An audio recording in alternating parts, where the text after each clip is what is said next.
I pressed myself against the passenger door. My arms folded tightly over my chest, trying to hold together the pieces of myself that felt like they were falling apart. Karl gripped the steering wheel so hard that I thought his hands might leave imprints. His silence was crushing, louder than any words he could have spoken. I wanted to say something, anything, to shatter the unbearable tension in the car, but I didn't know where to begin. What could I possibly say to make him understand? The party felt like it had happened hours ago, but the echoes of it lingered in every tense muscle in Karl's body, and every tear I had blinked away before they could fall. I hadn't meant for things to go this far. I hadn't planned on him finding out, not like this. Finally, he broke the silence, his voice low and laced with anger. "Did you know what kind of party this was?" I flinched at his tone. "Yes," I whispered, barely audible over the hum of the car. He turned his head slightly, just enough for me to see his profile harden in the glow of the streetlights. "And you didn't think to tell me?" "I knew you wouldn't agree to go if I did," I admitted, my voice trembling. He exhaled sharply, shaking his head. "You're damn right I wouldn't have agreed. Do you even realize what you were about to do? What this could have done to us?" I tightened my grip on my arms, as if holding myself could keep me from breaking under the weight of his words. "I wasn't trying to hurt you, Karl. I just what?" He cut in, his voice rising. "Just thought it would be fun to toss your keys into a bowl and let someone else take you home for the night? Is that what you were thinking?" "It wasn't about that," I said quickly, though my throat felt like it was closing. "It wasn't about you. It was about me." He slammed his hand against the steering wheel, making me jump. "And that's supposed to make it better?" "No," I whispered. "It's just the truth." The silence returned, thicker than before. I stared out the window, blinking back tears as I tried to steady my breathing. How could I make him see? How could I explain that it wasn't about the party or the man whose key I might have drawn? "Karl, I felt invisible for so long," I said finally, my voice barely above a whisper. His jaw tightened, but he didn't interrupt. "For years, it's been all about the kids and the house and keeping everything running. I feel like I've disappeared, like I'm just there. I needed to feel like a person again. Like a woman," I said, my voice breaking on the last word. He laughed bitterly, the sound cutting through me like a knife. "And you thought the way to fix that was to let another man touch you? To betray everything we've built together?" "It wasn't about betraying you," I said, the tears finally spilling over. "It was about finding myself." He shook his head, his expression unreadable. "Well, congratulations, Amelia. You found something. But in the process, you might have just lost everything else." When we pulled into the driveway, Karl didn't even wait for the car to come to a full stop before he threw it into park. His door slammed shut with a force that made me flinch, leaving me sitting alone in the suffocating silence. My hands trembled as I reached for the door handle, trying to gather the courage to follow him inside. I found him in the kitchen, pacing back and forth like a caged animal.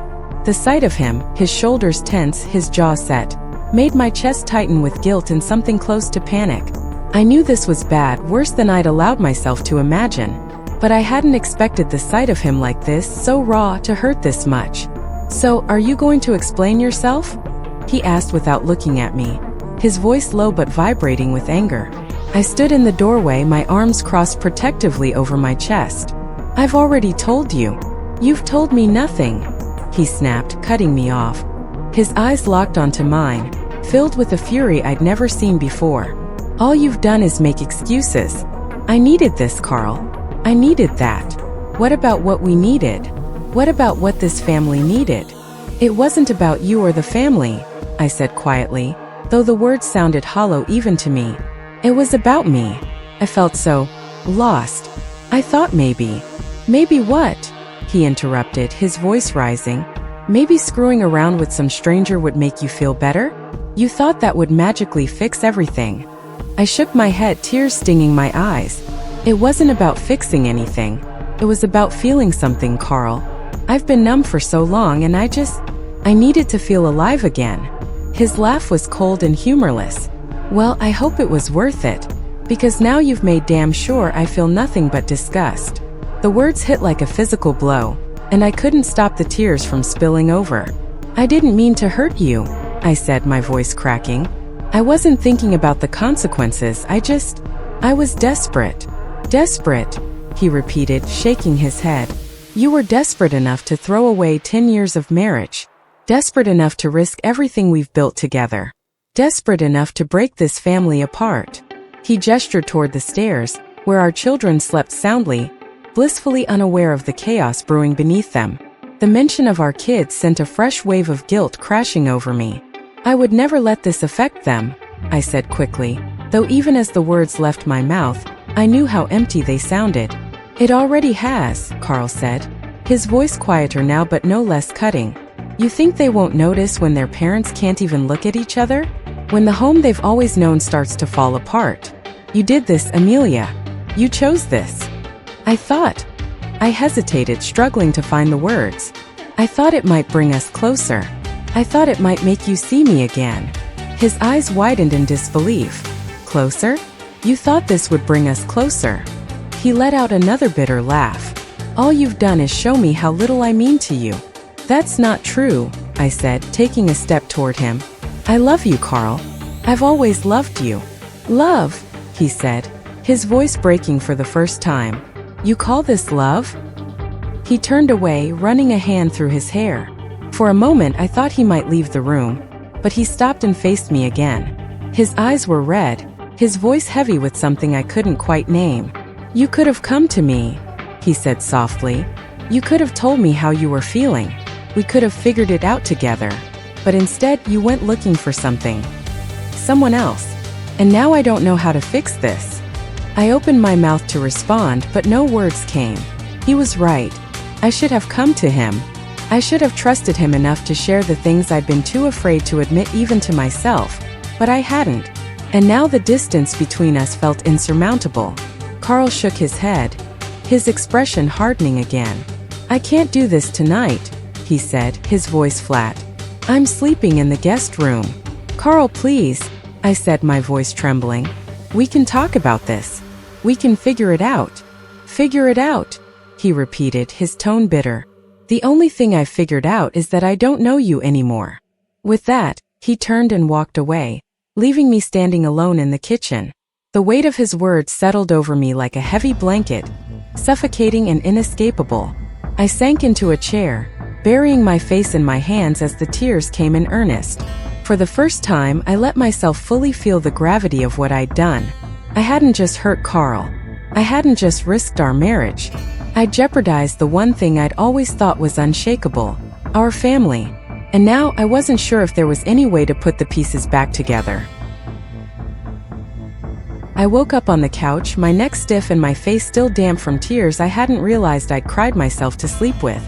The house was eerily silent, the kind of quiet that felt more oppressive than peaceful. The kids were still asleep upstairs, blissfully unaware of the earthquake that had rattled the foundation of their home the night before.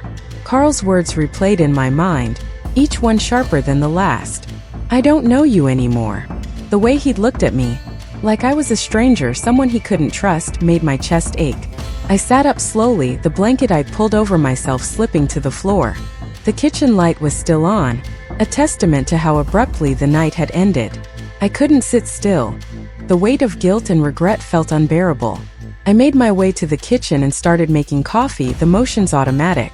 By the time the smell of coffee filled the air, I heard Karl coming down the stairs.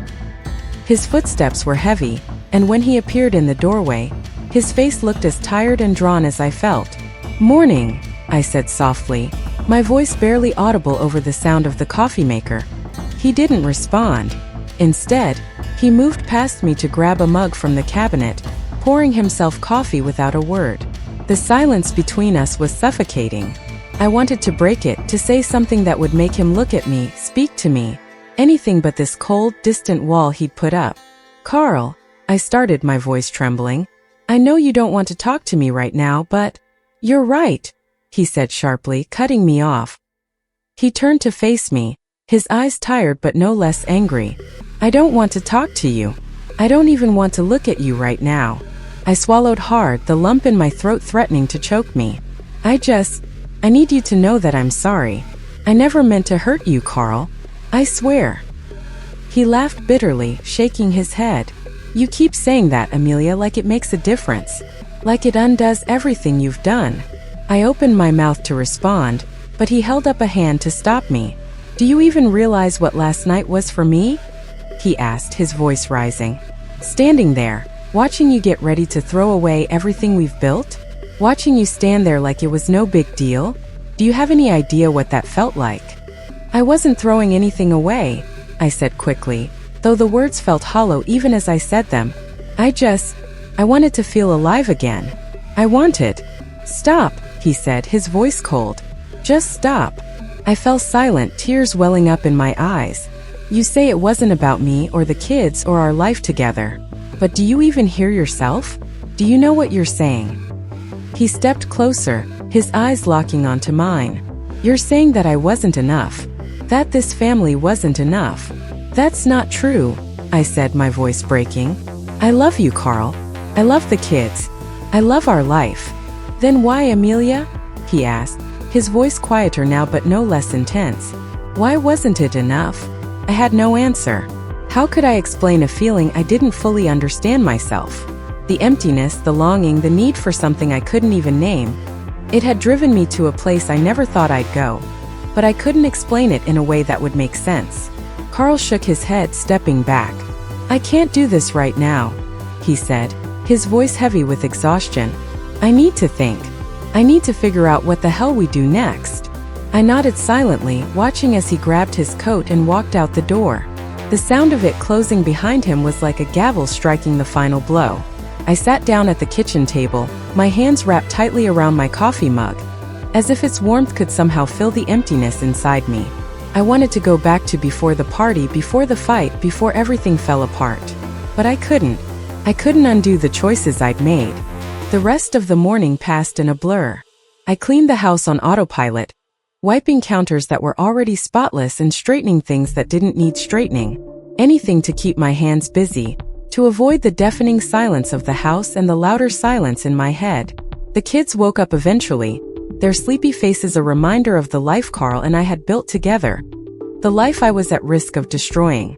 I plastered on a smile as I made them breakfast, but my mind was elsewhere. Every laugh, every question from them felt like a dagger, a reminder of how much I stood to lose. Where's Dad? Sarah, our oldest, asked as she poked at her scrambled eggs. He had to step out for a bit, I replied, keeping my tone light. She studied me for a moment, her big brown eyes filled with a wisdom that seemed far beyond her 9 years. Is everything okay? I forced another smile. Of course, sweetheart. Don't worry about a thing. She didn't look convinced, but thankfully she let it go. By the time Karl came home that afternoon, the kids were playing in the backyard. I heard the door open and close, the sound making my heart jump. I wiped my hands on a dish towel and turned to face him as he walked into the kitchen. He didn't say anything at first, just stood there, his expression unreadable. I thought you might not come back, I said softly. I thought about it, he admitted, his voice flat. But I couldn't just leave the kids. They don't deserve that. I flinched at his words, but I couldn't argue with them. Karl, No, he said sharply, holding up a hand. I don't want to hear it. Not right now. I bit my lip, nodding. Okay, but we need to talk eventually. Eventually, he said, his tone cold. Not now. He turned and walked upstairs, leaving me standing alone in the kitchen again. That evening, after the kids were asleep, he finally came back downstairs. I was sitting on the couch, staring blankly at the TV, though I couldn't have said what was on. He sat down in the armchair across from me, his presence filling the room with tension. Do you even understand what you've done? He asked, breaking the silence. I looked down at my hands, twisting them nervously in my lap. I've hurt you, I said softly, and I've put our family at risk. I know that. He leaned forward, his elbows resting on his knees. It's more than that, Amelia. You didn't just hurt me. You broke something. Something I don't know if we can ever fix. His words hit like a physical blow, and I couldn't stop the tears from spilling over. I don't know how to fix it either, I admitted, my voice trembling. But I want to try. I want to make this right. He laughed bitterly, shaking his head. Make it right? How do you make something like this right? You can't just erase it, Amelia. You can't pretend it didn't happen. I'm not pretending, I said quickly. I know what I did, and I hate myself for it. But I love you, Karl. I love our family. I'll do whatever it takes to make this work. He stared at me for a long moment, his expression unreadable. Do you even know why you did it? I hesitated, unsure of how to answer. I felt invisible, I said finally, my voice breaking. I felt like I wasn't enough, like I wasn't even me anymore. And I thought maybe if I felt wanted again, it would help. And did it? He asked, his voice quiet but cutting. Did it help? I shook my head, the tears falling freely now. No, it just made everything worse. He sat back in his chair, running a hand through his hair. I don't know if I can forgive you, Amelia. I don't know if I'll ever be able to look at you the same way again. His words hung in the air, heavy and final. I wanted to argue, to beg, but I knew it wouldn't help. He needed time, and maybe I did too. I'm sorry, I said softly, my voice barely audible. I'm so sorry. Karl didn't respond. He stood and walked out of the room, leaving me alone with my guilt and the crushing realization that I might have destroyed the one thing I thought I could never lose. The next few days passed in a haze. Karl and I barely spoke beyond the essentials, coordinating the kids' schedules, dinner plans, and household logistics. Each conversation was cold and mechanical, stripped of the warmth and familiarity we'd once shared. At night, he slept in the guest room, and I lay awake in our bed, the silence of the house pressing down on me like a weight. I kept replaying everything in my mind, wondering how we had gotten here, and more importantly, how we could ever move forward. The kids noticed, of course. Sarah, always intuitive, asked me one night as I was tucking her in, "Why does Daddy sleep in the other room now?" My throat tightened, but I forced a smile. "Daddy's just been tired, sweetheart. Sometimes he needs a little extra space to rest." Her eyes narrowed slightly, a look of doubt crossing her face. "Is it because you guys are mad at each other?" I sighed, brushing a strand of hair from her face. "Sometimes grown-ups have arguments, but that doesn't mean we don't love each other, or you." "Okay," she said softly, but her eyes lingered on me, searching for something I wasn't sure I could give her. Karl's anger hadn't cooled, but it had shifted. He was no longer shouting or demanding explanations. Instead, his silence grew sharper, more cutting. It was as though he'd built a wall around himself, and I was standing on the other side, unable to reach him no matter how hard I tried. One evening, as we cleaned up after dinner, I decided to try again. The kids were in the living room, distracted by a cartoon, and the hum of the dishwasher provided a buffer against the stillness. "Karl," I said tentatively, wiping my hands on a dish towel. He didn't look at me, just kept stacking plates into the cupboard. "What?" "We need to talk," I said, my voice trembling slightly. He set the plates down harder than necessary and turned to face me. "Talk about what, Amelia?" "About how you decided to blow up our marriage for a thrill. About how you've made me feel like a complete idiot for trusting you all these years."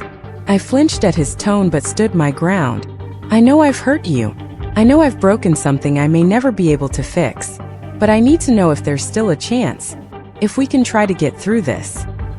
He laughed bitterly, shaking his head. "You think this is something we can just get through? Like it's a rough patch? Or a misunderstanding?" "No," I said quickly. "I know it's more than that. I know it's not something I can just apologize for and expect you to forget. But I love you, Karl. I love our family, and I want to fight for it." "Fight for it?" he repeated, his voice rising. "You didn't seem too concerned about fighting for it when you were standing there at that party, ready to let some stranger take you home." "I wasn't thinking clearly," I said, my voice breaking. "I wasn't thinking at all. I was lost, Karl. I felt so invisible, like I wasn't even a person anymore. And I made a terrible mistake." He shook his head, his expression hardening. "A mistake is forgetting an anniversary, or burning dinner. What you did, Amelia, wasn't a mistake. It was a choice. A deliberate choice." His words hung in the air, heavy and final. I wanted to argue, to defend myself, but deep down I knew he was right. "I don't know if I can ever trust you again," he said quietly, his voice thick with emotion. "I'll do whatever it takes," I said desperately. "I'll go to therapy. I'll give you all the time and space you need. I'll do anything, Karl. Please. He looked at me for a long moment, his eyes searching mine for something. Maybe sincerity, maybe hope. Finally, he sighed and shook his head. I don't know, Amelia. I just don't know. With that, he turned and walked away, leaving me standing alone in the kitchen once again. As the weeks passed, the rift between us only widened.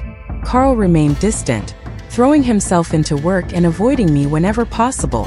I tried to reach him, but every attempt felt like shouting into a void. I started therapy on my own, hoping it might help me understand why I'd done what I did, and how I could begin to make amends. My therapist, a kind but no-nonsense woman named Dr. Ellis, didn't let me off the hook. Do you feel like you understand your motivations now? She asked one session, her pen poised over her notebook. I think so, I said hesitantly. I felt neglected, like I'd become nothing more than a mother and a wife, and I didn't know who I was anymore. She nodded thoughtfully. And do you think that justifies what you did? No, I said quickly, shaking my head. I know it doesn't. I don't know how to fix it. Sometimes, she said gently, the only way to fix something is to let it break completely first. Her words stayed with me, haunting me as I navigated the fragile existence Karl and I had carved out. I didn't want to let everything break. I didn't want to lose him, or the life we'd built together. But I didn't know if I had any say in it anymore. The days turned into weeks, and though Karl and I remained under the same roof, it felt like we were living separate lives. He poured himself into his work, staying at the office later and later each night. I busied myself with the kids, their laughter and chaos the only thing keeping me tethered to some semblance of normalcy. One night, as I was cleaning up after dinner, Karl came home earlier than usual. I heard the front door close, his footsteps deliberate but unhurried. My heart raced at the thought of finally having a moment to talk to him, to try again. Hi, I said softly as he stepped into the kitchen. He nodded, barely meeting my eyes. Hey, I kept some dinner for you, I offered, gesturing to the plate I'd covered with foil. It's in the fridge. Thanks, he said, his tone clipped. He moved to the fridge, pulling out the plate and setting it on the counter. I hesitated, wiping my hands on a towel. Karl, can we talk? Just for a few minutes. He sighed, leaning against the counter. What do you want to talk about, Amelia? Us, I said simply. Where we stand. Where we're going. He crossed his arms over his chest, his expression guarded. I don't know where we're going. That's the problem. I'm trying, I said, my voice trembling. I'm doing everything I can to make this right. He let out a bitter laugh. You think therapy and apologies will fix this? Do you even understand what you did to me? To us? I looked down, unable to meet his gaze. I know I betrayed your trust, I said quietly. I know I broke something I might never be able to repair. But I love you, Karl. And I want to fight for us, even if you can't right now. He was silent for a long moment, and when he finally spoke, his voice was softer. Do you even know what you want, Amelia? Or are you just trying to undo the damage because you're scared of losing what's left? His words hit harder than I expected. I hadn't thought of it that way, but maybe he was right. Maybe I was just scrambling to hold on to something that was already slipping through my fingers. I don't have all the answers, I admitted. But I know I don't want to lose you. I don't want to lose our family. Karl sighed, running a hand through his hair. I don't want to lose the family either, he said quietly. But you've made it damn near impossible to see a way forward. My chest tightened at his words, but there was a sliver of hope in them, a sign that he hadn't entirely given up. The following weekend, after the kids had gone to bed, Karl suggested we sit down and talk. I hadn't expected it, but I jumped at the chance. We sat across from each other at the kitchen table, the air between us thick with unspoken tension. We need to figure out what's best for the kids, he began, his voice calm but firm. I nodded. I agree. They deserve stability, no matter what happens between us. He looked at me, his expression softer than it had been in weeks. Do you want to try counseling? Together? The question caught me off guard. Yes. Yes, I do. I'll do whatever it takes. I'm not promising this will work, he said quickly. But if there's even a chance we can find a way forward, we owe it to the kids to try. I felt a glimmer of hope for the first time in what felt like forever. "Thank you," I said softly. He nodded, but his eyes were still cautious. "This isn't forgiveness, Amelia. Not yet. But it's a step." Our first session of couples counseling was awkward and painful. Karl was guarded, his answers clipped, and his anger simmering just below the surface. I struggled to put my feelings into words, afraid of saying the wrong thing and making everything worse. The therapist, a middle-aged man with kind eyes and a calming presence, guided us gently but firmly. "Amelia," he asked during the session, "what were you hoping to gain from the choices you made?" I swallowed hard, my hands twisting in my lap. "I wanted to feel seen," I admitted. "I wanted to feel like I mattered again.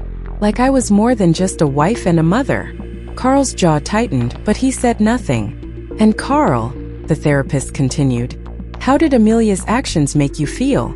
"Like I wasn't enough," he said bluntly. "Like everything I've done for this family meant nothing to her." His words stung, but I didn't argue. He was entitled to his feelings, and I had no right to dismiss them. By the end of the session, we hadn't solved anything, but it felt like a tiny step forward.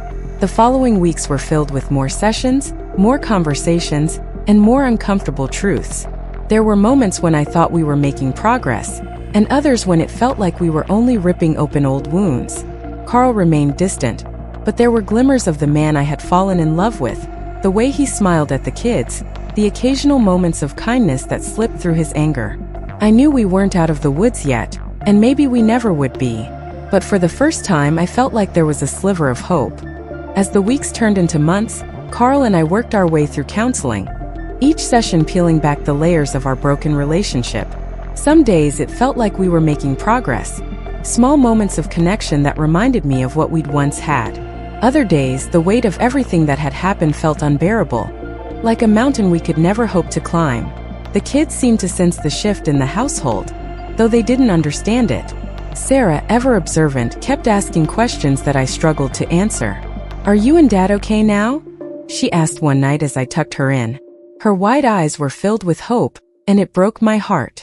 "We're working on it," I told her, brushing a strand of hair from her face. "Sometimes grown-ups have to work really hard to fix things." "Like when I broke your vase?" she asked. I managed a smile. "Something like that. But it's not always easy." She nodded solemnly, as if trying to understand something far beyond her years. "I hope you fix it," she said quietly. "Me too," I whispered, kissing her forehead. Karl's boundaries. Karl was careful to keep his distance, both physically and emotionally. He still slept in the guest room, his presence in the house more like a shadow than a partner. On some nights, I'd hear him moving around downstairs long after I'd gone to bed, the sound of his restless pacing echoing through the quiet house. I wanted to reach out to him to pull him back to me, but I didn't know how. Every time I tried, his walls went up, and I was reminded of just how fragile our truce was. One night, after the kids had gone to bed, I found him sitting on the porch, a beer in his hand. The soft glow of the porch light illuminated his tired features, and my heart ached for him. "Mind if I join you?" I asked hesitantly. He glanced at me, his expression unreadable, then nodded. "Sure." I sat down in the chair beside him, the cool night air wrapping around us. For a moment, neither of us spoke. "I miss you," I said finally, my voice barely above a whisper. He didn't look at me, but I saw his jaw tighten. "I miss the way things used to be," he said after a long pause. "But I don't know if we can ever get back to that. I don't expect things to go back to the way they were," I admitted. I want to build something new. Something better." He turned to look at me then, his eyes filled with a mix of pain and uncertainty. "How do I trust you again, Amelia? How do I know you won't hurt me like that again?" I swallowed hard, the weight of his question settling over me. "I don't have an easy answer for that," I said honestly. "All I can do is show you every day that I'm committed to us. To this family." He nodded slowly, taking a sip of his beer. "It's going to take time." "I know," I said, my voice steady despite the tears welling in my eyes. "And I'm willing to wait. For as long as it takes." A glimmer of hope. The first real breakthrough came during a counseling session several weeks later. Karl was more open than he had been in months, talking about the anger and pain he'd been carrying. "It's not just what she did," he said, his voice thick with emotion. "It's the fact that she didn't come to me first. She didn't trust me enough to tell me how she was feeling. And that makes me feel like I failed her." His words hit me like a freight train. I hadn't considered that angle before. How my actions might have made him feel like he'd fallen short. "You didn't fail me," I said quickly, reaching for his hand. "I failed you, Karl. I should have talked to you. I should have trusted you. But I let my own fears and insecurities get in the way." He looked at me then, really looked at me, and for the first time in months I saw a glimmer of the man I'd fallen in love with. "I don't know if I can ever forget what happened," he said quietly. "But maybe I can learn to forgive." Tears filled my eyes and I nodded. "That's all I want, Karl. Just a chance to try again." Rebuilding. Over the next few weeks we began to rebuild slowly, cautiously. Karl moved back into the bedroom, though the space between us in bed felt like a canyon at first. But little by little, the distance began to close. We started spending more time together as a family, movie nights with the kids, weekends at the park. For the first time in months, there were moments when I felt like we might actually make it through this. But there were still hard days. Days when the memories of what I'd done resurfaced, pulling us both back into the pain and anger. On those days, I had to remind myself that healing wasn't linear, that it would take time, patience, and an unwavering commitment to move forward. A new chapter. One evening, as we sat on the couch after putting the kids to bed, Karl reached for my hand. It was such a simple gesture, but it felt monumental. "I've been thinking," he said, his voice steady. "About what?" I asked, my heart racing. "About us," he said, his thumb brushing over the back of my hand. "I'm not ready to say everything's okay, but I think I'm ready to start trying. Really trying." Relief and gratitude washed over me, and I squeezed his hand tightly. "Me too," I said softly. For the first time in months, I felt like we were standing on solid ground, shaky and fragile, but solid nonetheless. And for the first time, I allowed myself to believe that maybe, just maybe, we could find our way back to each other. Rebuilding wasn't easy. Trust doesn't magically reappear overnight. And every step forward felt tentative, like walking on thin ice. There were moments of hope, where Karl would crack a smile or laugh at something the kids said. Moments that reminded me of the man he used to be around me. But there were still long silences, lingering glances that carried doubt, and nights when the space between us in bed felt as vast as ever. Our counselor encouraged us to create new routines together, something to reconnect us as partners rather than just parents. First, it felt awkward. We started with small things. A Saturday morning walk around the neighborhood while the kids played at my mom's, a quiet dinner after they went to bed. On one of those nights, as we shared a meal at the kitchen table, Karl finally broke the silence. "Do you remember our trip to the mountains?" he asked, his voice soft but tinged with nostalgia. I blinked, surprised by the question. "Of course. It was one of the best weekends of my life." He nodded, his gaze distant. "You were so happy that weekend. I don't think I've seen that version of you in years." I swallowed hard, unsure how to respond. "That version of me hasn't felt alive in a long time," I admitted. "But I want to find her again. With you."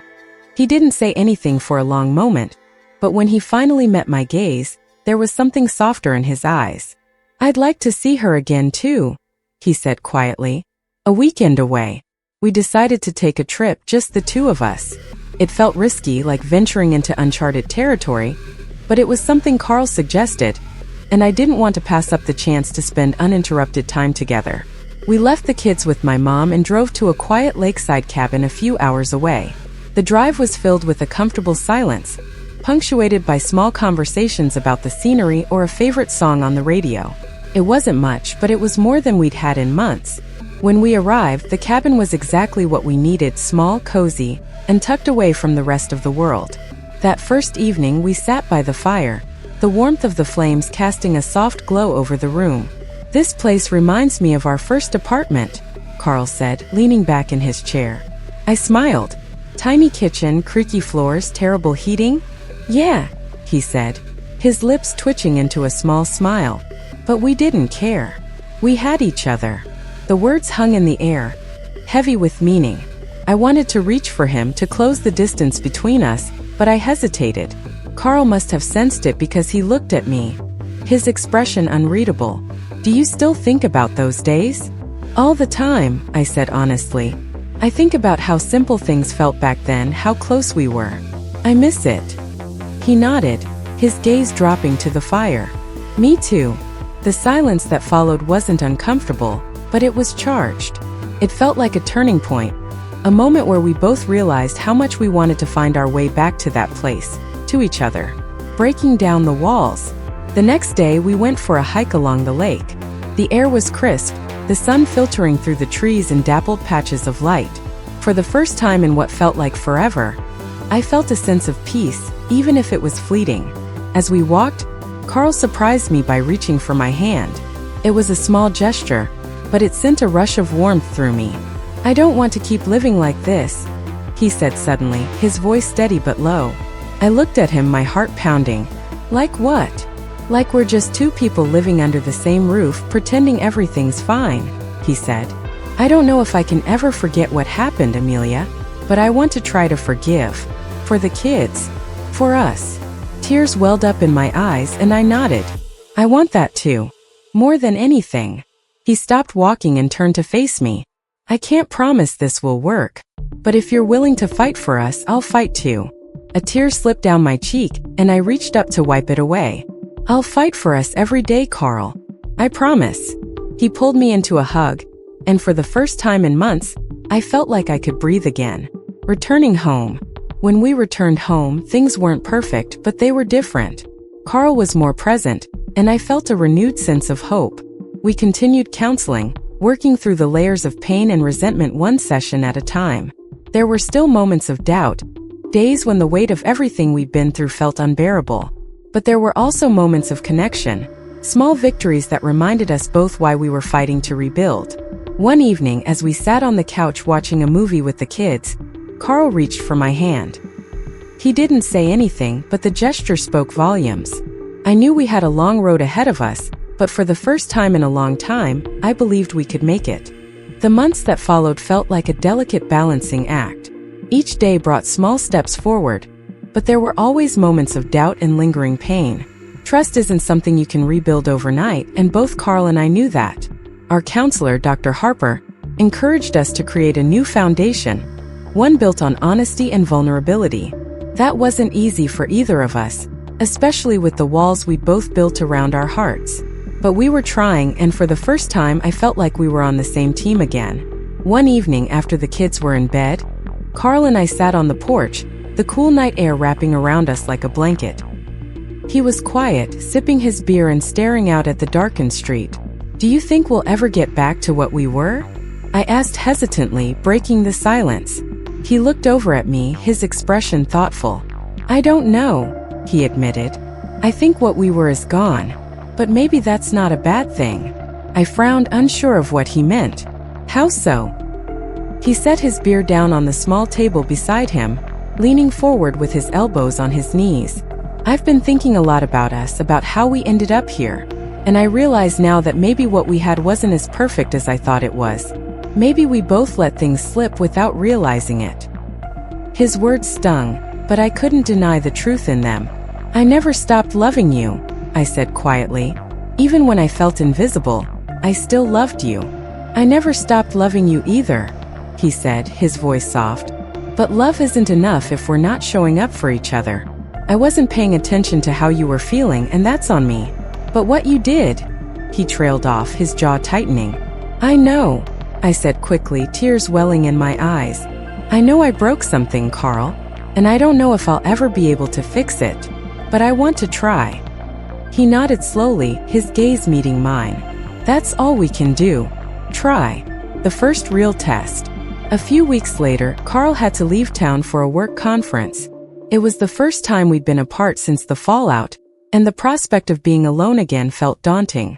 Are you sure you'll be okay with the kids? He asked as he packed his suitcase. I nodded, forcing a smile. We'll be fine. Just focus on your work. He hesitated, his hand lingering on the zipper of his bag. Amelia, he said, his voice serious. I need to know that I can trust you, even when I'm not here. His words cut deep, but I understood where they were coming from. You can, I said firmly. I swear, Karl. I'm all in. He searched my face for a long moment before nodding. Okay. The kids and I settled into a routine while Karl was gone, but I couldn't shake the weight of his words. I knew I had to show him, not just tell him, that I was committed to rebuilding what we'd lost. On the second night, as I was folding laundry, my phone buzzed with a text from an old friend. It was someone I hadn't spoken to in years, someone who had once been part of a group that Karl had never particularly liked. Hey Amelia, long time no see. Want to grab a drink and catch up? For a moment I considered it. It was innocent enough, right? Just catching up with an old friend. But then I thought about Karl, about how much trust he'd already lost in me, and I knew I couldn't risk it. Thanks, but I can't, I replied. Take care. It was a small decision, but it felt monumental. For the first time, I truly understood how fragile trust was and how easily it could be shattered again. A warm reunion. When Karl returned from his trip, he seemed different, less guarded, more present. He hugged the kids tightly, asking them about their week, and when he turned to me, there was something softer in his eyes. Missed you, he said simply. Missed you too, I replied, my voice catching slightly. That night, after the kids were in bed, he pulled me into his arms for the first time in months. It wasn't the hesitant, distant touch I'd grown used to. It was real, and it made my heart ache with hope. I've been thinking, he said, his breath warm against my hair.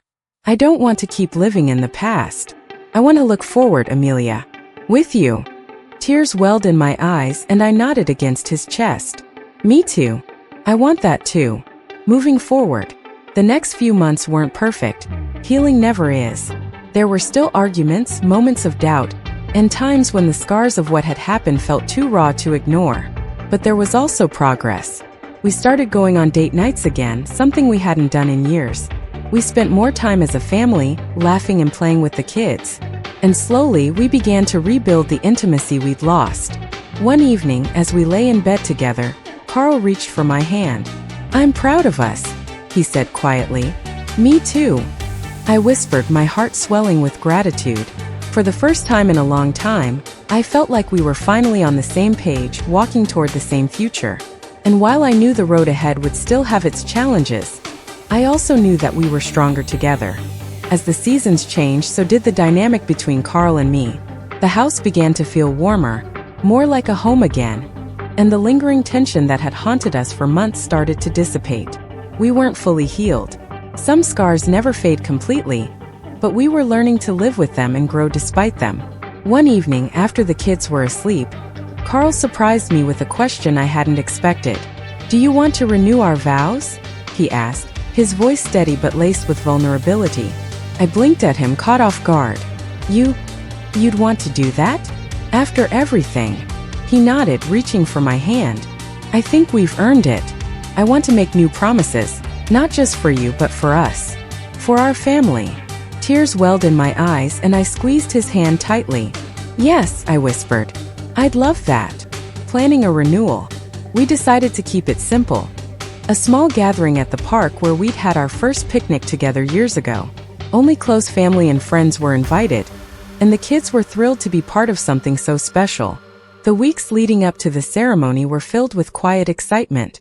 Sarah helped me pick out a dress, while Karl worked with the boys to plan a surprise for me. Watching him with the kids, his laughter filling the house, reminded me why I'd fallen in love with him in the first place. On the morning of the ceremony, I stood in front of the mirror, smoothing the fabric of my dress as Sarah adjusted the delicate necklace around my neck. You look so pretty, Mom, she said, her eyes shining. I smiled at her through the mirror, my heart swelling with gratitude. Thank you, sweetheart.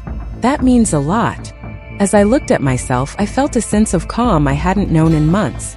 This wasn't just about vows or promises. It was about reclaiming the love and trust that had nearly been lost. The ceremony was perfect in its simplicity. The park was bathed in golden sunlight, the soft rustling of leaves providing the perfect backdrop as we stood beneath the same oak tree where Karl had proposed to me years ago. Karl held my hands tightly, his eyes locked on mine. Amelia, he began, his voice steady. I won't pretend that everything has been easy or perfect, but I promise to keep fighting for us, to keep choosing you every day, no matter how hard it gets. Tears streamed down my face as I listened to his words, each one hitting me with the weight of its sincerity. When it was my turn, I took a deep breath, my voice trembling slightly as I spoke. Karl, I've made mistakes. Mistakes I'll regret for the rest of my life. But I promise to spend every day proving to you that I'm worthy of your love and trust. I promise to listen, to be honest, and to never take what we have for granted again. The applause from our friends and family was warm and genuine, but it was the look in Karl's eyes that meant the most to me. For the first time in a long time, I saw not just forgiveness but hope. A new beginning. That night, as we sat together on the porch watching the stars, I felt a sense of peace I hadn't known in years. Karl's hand rested on mine, his touch grounding and comforting. "We've come a long way," he said softly, breaking the comfortable silence. "We have," I agreed, my voice filled with gratitude. "And I'm so glad we didn't give up." He looked at me then, his gaze filled with warmth. "Me too." As the cool breeze whispered through the trees, I realized that while our journey had been painful and messy, it had also been transformative. We weren't the same people we'd been before, and our relationship wasn't the same either. But maybe that was okay. We'd built something new, something stronger, more resilient. And for the first time, I believed wholeheartedly that we could weather whatever storms lay ahead. Epilogue. A life reclaimed. Over the next year, Karl and I continued to grow together, finding joy in the little things. Family game nights, quiet moments on the porch, and even the occasional argument that reminded us we were human. The kids seemed happier too, their laughter filling the house as we rebuilt the foundation of our family. Every day wasn't perfect, but it didn't need to be. We'd learned that love isn't about perfection. It's about perseverance, about choosing each other even when it's hard. And as I watched Karl chase the kids around the yard one sunny afternoon, his laughter echoing through the air, I felt an overwhelming sense of gratitude. We'd been through hell and back, but we'd come out stronger on the other side.